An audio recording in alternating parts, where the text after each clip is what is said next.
à toutes et à tous, bienvenue dans cette vidéo spéciale rentrée. Donc à la rentrée on est souvent extrêmement décalé, on se réveille à 16h30 avec des cernes là. Donc il faut forcément passer par une phase où on va remettre les pendules progressivement à l'heure, histoire de démarrer la rentrée correctement et sereinement. Et moi je suis là pour vous aider à accomplir tout ça. On va faire 6 étapes. Donc je vous propose 6 étapes pour arriver à vous remettre les pendules à l'heure et à démarrer l'année sereinement. Numéro 1, ramenez progressivement votre heure de sommeil à la normale. Pour ce faire, c'est simple, levez-vous chaque jour 1 heure plus tôt et vous couchez-vous par la même occasion 1 heure plus tôt. Comme ça, vous arriverez petit à petit à revenir à une heure normale. Disons jusqu'à 9h, je pense que 9h c'est pas mal, même si vous avez prévu de vous lever à 7h, ça vous décalera pas trop. Et vous ne serez pas obligé non plus de vous lever aux aurores alors que vous êtes encore en vacances. En comparant les choses, faire la fête une semaine de plus et être complètement crevé à la rentrée, ou monter petit à petit son heure de sommeil et pouvoir faire des choses comme on veut, profiter du lever du soleil, peut-être pas à 9h. Bref, profiter de la vie pendant une semaine avant les vacances, je trouve que c'est pas cher payé et que c'est plutôt une bonne initiative. Si vous n'arrivez pas à vous endormir, ce qui est compréhensible même en vacances, j'ai quelques petites astuces pour ça parce que personnellement j'ai fait de l'insomnie quand j'étais gamine, donc rapidement tu trouves des techniques pour t'endormir malgré tout.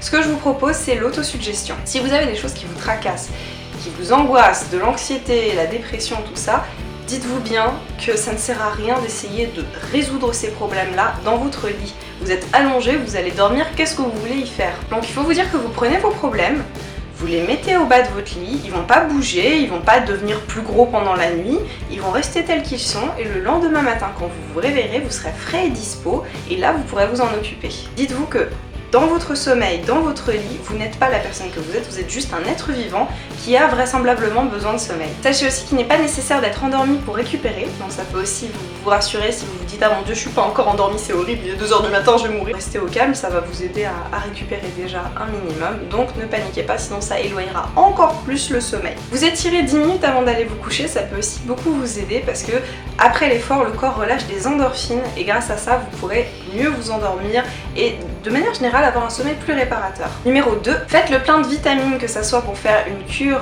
de, je sais pas, de Bion ou d'une autre marque de vitamines ou tout simplement en mangeant beaucoup plus de fruits et de légumes. 5 fruits et légumes par jour, c'est vraiment le minimum. Donc je vous conseille, pour réussir à en manger plus, d'en mettre 1 tonne dans chacun de vos repas en fait. De faire beaucoup de légumes, de faire beaucoup de fruits et de tout préparer à l'avance, comme ça vous aurez 1 tonne de fruits et de légumes déjà préparés en salade et vous en mettez un petit peu dans tous vos plats, histoire d'en manger plus parce que c'est vraiment très important de démarrer une nouvelle année avec les doses de vitamines bien haut. Numéro 3, rangez votre chambre. Votre chambre c'est votre sanctuaire, vous en avez besoin pour vous sentir bien et ça vous aidera à repartir sur un meilleur pied. La meilleure chose à faire je pense que c'est de tout foutre par terre et enfin de tout ranger petit à petit. Ça vous permettra aussi de trier vos affaires, ce qui m'amène au numéro 4. Triez vos vêtements et donnez ce que vous ne voulez plus, ne les jetez pas s'il vous plaît, il y a des gens qui en ont besoin. Que ça soit vêtements, chaussures, meubles, tout ce que vous voulez. Pour les vêtements et les chaussures, vous avez les Ben Relais qui sont un peu partout, en tout cas à Paris, il y en a plein partout. Pour les meubles, tout ça, vous avez Emmaüs, ça vous permettra de repartir du bon pied et ça vous permettra aussi de faire une bonne action. J'ai fait ça il y a 1 an et ça m'a énormément aidé, j'ai donné quelque chose comme 80% de ma garde-robe avec des trucs qui dataient encore du collège. Sachant que j'ai eu mon bac il y a 4 ans. Donc voilà, je vous conseille vraiment de faire ça, ça aide énormément, ça aère l'esprit et en plus de ça, il y a quelqu'un qui va en profiter. Donc c'est vraiment la meilleure chose à faire je trouve. Numéro 5, si vous avez prévu de vous faire couper les cheveux, pensez à ceux qui n'en ont plus et faites-en don à des associations de lutte contre le cancer qui en feront des perruques. Je vous conseille de vous renseigner avant de couper vos cheveux, il y a peut-être quelque chose de spécifique à faire pendant la coupe. Je pense que je le ferai moi dans quelques années, disons que pour l'instant j'ai pas vraiment l'intention de couper ma crinière, mais si ça m'arrive je pense que je le ferai, donc je vous encourage à le faire également. Numéro 6. Rappelez-vous, il faut 21 jours pour créer une habitude.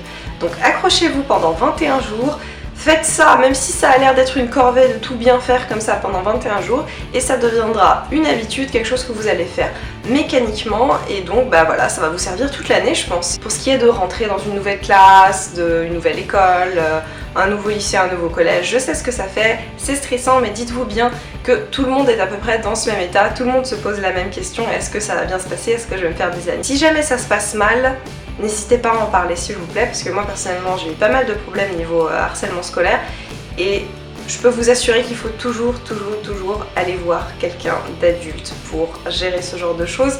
Je sais qu'à votre place, j'ai eu énormément de mal à parler à quelqu'un pour ce genre de choses, mais il faut vraiment le faire. Une fois que c'est fait, on se rend compte que c'était la bonne chose à faire. Donc je vous souhaite bon courage pour cette nouvelle année et ces nouvelles résolutions. J'espère que mes petits conseils vous auront aidé et que vous arriverez à aborder cette nouvelle année plus sereinement. Pour ce qui est des petites annonces, sachez que je pars à Florence dans une semaine et que j'ai décidé de vous emmener avec moi à travers une série de vlogs, donc j'en posterai un par jour. Je pars avec mon ami Betsavea et on va vous faire découvrir un petit peu la ville, on va faire du shopping, on va faire plein de trucs et on va bien rigoler. Donc je compte sur vous pour être au rendez-vous. Moi en attendant, je vais continuer à préparer mon voyage et je vous fais des gros bisous et à bientôt.